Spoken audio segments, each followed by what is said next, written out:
Craigslist is a popular site where you can buy and sell items like eBay, and unlike eBay, you actually meet the people who respond to your ads in person. Still popular as ever today, Craigslist has had its fair share of going wrong, and when these meetups go wrong, they turn into a complete horrific nightmare.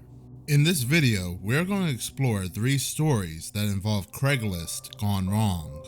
March 18th, 2015, Michelle Wilkins was glowing with joy as she made a short trip across town in Boulder, Colorado to the house of Donnell Lane. Wilkins was 34 weeks pregnant with a little girl. The baby was healthy and she just found a cheap bundle of maternity clothes on Craigslist to cover up her baby bump, and all she needed to do was pick the clothes up. She decides to head out to Lane's home alone, and when she reaches Lane's home, Lane led her inside where the two women talked for about an hour, really hitting it off. After gaining Wilkins' trust, Lane told Wilkins to come follow her into the basement to come get the clothes. As Wilkins followed Lane into the basement, the pleasant afternoon the two shared together turned into what you would see in a horror movie.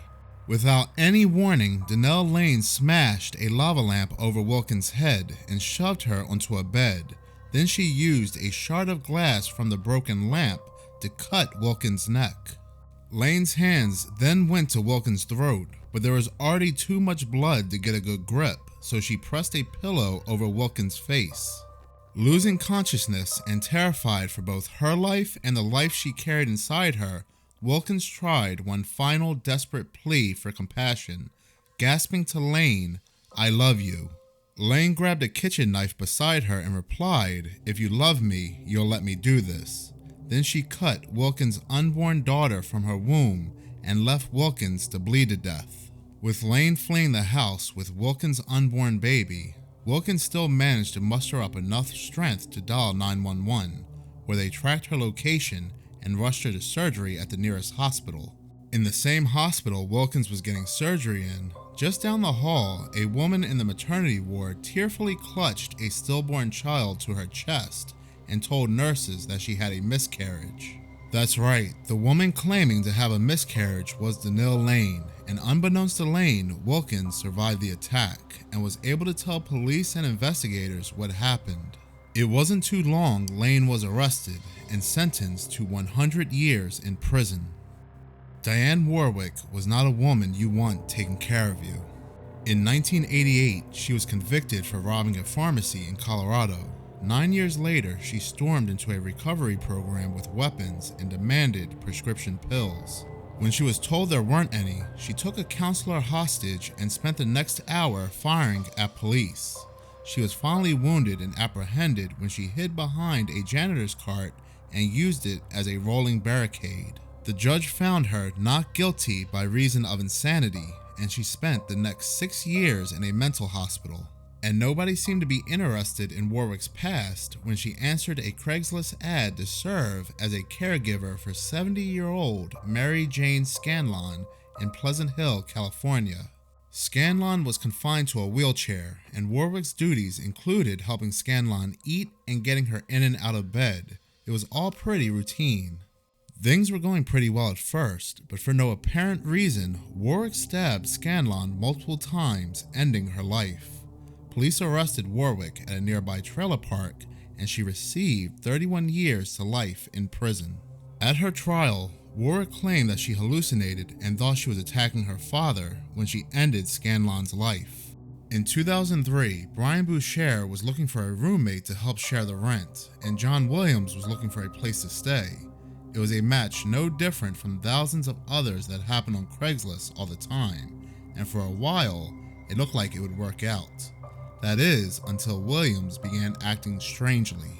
To sweeten the deal, Boucher had offered his new roommate the only bedroom in the apartment, hoping the added privacy would convince him to stay.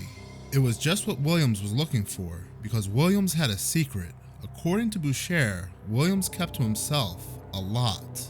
Boucher could spend hours in the apartment thinking he was alone, only for Williams to suddenly walk out of his room with his head down, do whatever he had to do, and then disappear inside the dark bedroom again, with only the soft click of the door's lock as a farewell.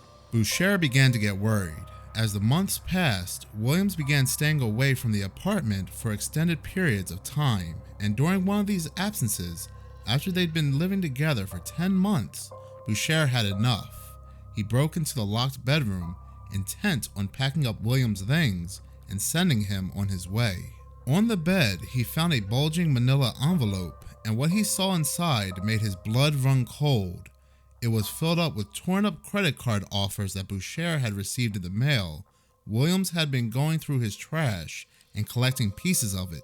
Along with the shredded mail was a sheet of notebook paper with the names and addresses of Boucher's family members, including creepy personal details like the date his parents had been married. On another sheet of paper was Boucher's credit card information and the passwords to many of the websites he used. It was like a bizarre file on Boucher's private life. Then Boucher found a diary, and at the end of one of the entries, he found a chilling sentence. "I'm only now starting to get over being afraid every time someone looks at me twice in the street. Every time a cop looks at me, thinking they know." All it took was a quick Google search for Boucher to find his roommate on the front page of America's Most Wanted. Months prior to meeting Boucher, Williams, whose real name is Dino Lorenz Smith, had pulled off a brazen jewel heist in San Francisco, making off with $10 million in diamonds. A call to police revealed that Williams was already in custody. Boucher never found out why he'd been collecting his personal information, but he does know that the situation could have ended much worse. I'm not going to victim shame anyone, but I do feel like all three of these tragic stories could have been easily avoided by 1. Not using Craigslist, but if you absolutely have to use it, meet someone in a public crowded area like a Starbucks.